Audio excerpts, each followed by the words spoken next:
Hey everyone, it's been a while since my first video on, well, you know what, and so I thought I'd check in to see how you're all doing. Have you learnt a new language yet? Are you an absolute genius at so many DIY activities? Are you the fittest you've ever been now that there are so many classes you can choose from to keep fit right from your own home? If your answer to all these questions is yes, well done you, whoever and wherever you are. For everyone else, I have, however, another question. Have you successfully lost your mind yet? If the answer here is yes, well, don't worry. You are most definitely not alone. If the answer is no, then awesome. That is a wonderful place to start.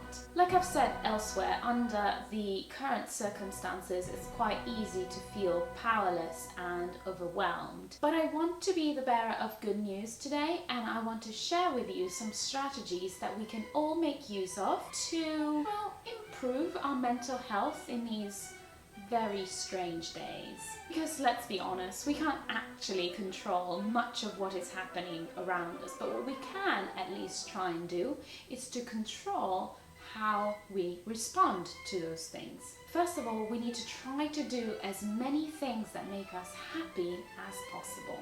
And if that's not possible because you don't feel that you have the energy for it all, then perhaps we can start with just one thing.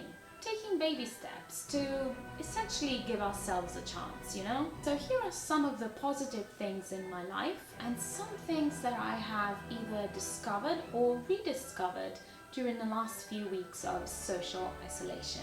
Number one, working from home. Now, I know very well that not everyone has been lucky enough to be able to hold on to their job. And of course, I know very well that my job could come to an end at any time. But in the meantime, I'll admit that it's been truly lovely to have my dogs by my side while working and be surrounded by my plants, which always helps too. Occasionally, it's also quite nice to be able to start dinner or do some laundry in between meetings. Number two, of course, exercising. Well, this has been an absolute lifesaver. Going for walks or runs in the park, breathing in fresh air, looking at the sunset on the lake. These are all things that have done wonders for my mental health. And honestly, I don't know where I'll be if I weren't able to do those things. Never, ever, ever underestimate the power of nature. And then, of course, yoga.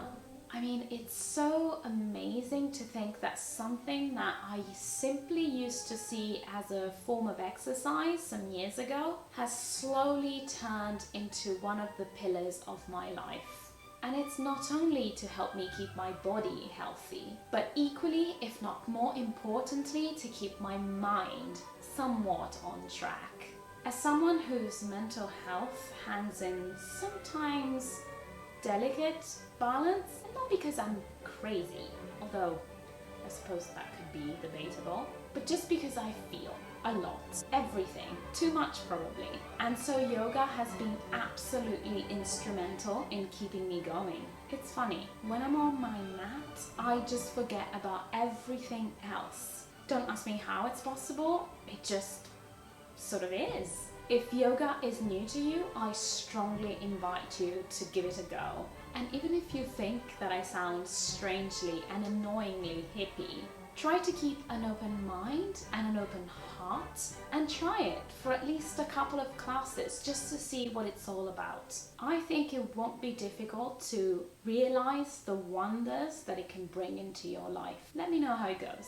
Now, number three, herbal teas. Another definite winner during lockdown has been the possibility of drinking herbal teas at all hours of the day. A few weeks ago, I noticed that I was slightly overdoing it on coffee, and so I very wisely decided to split my time between the two. The result is that I almost always have a cuppa in my hand, and I absolutely love it.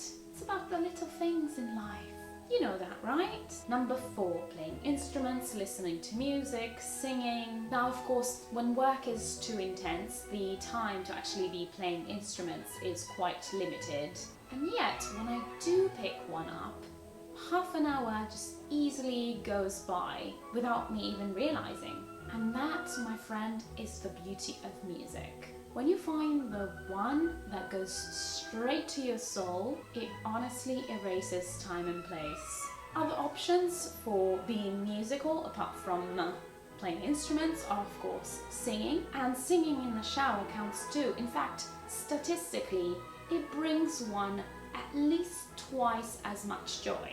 And then of course, the good old straight listening to music. One truly can't go wrong with that one either. Okay, my friends, well, I could go, of course, on and on and on, but I think I've given you enough examples of the things that I'm sticking with to try and keep healthy in the current climate. So, what activities are you turning to do the same? Let me know in the comments below. Meanwhile, thank you so much for watching. As ever, please like this video, subscribe to my channel, and I look forward to seeing you all very soon.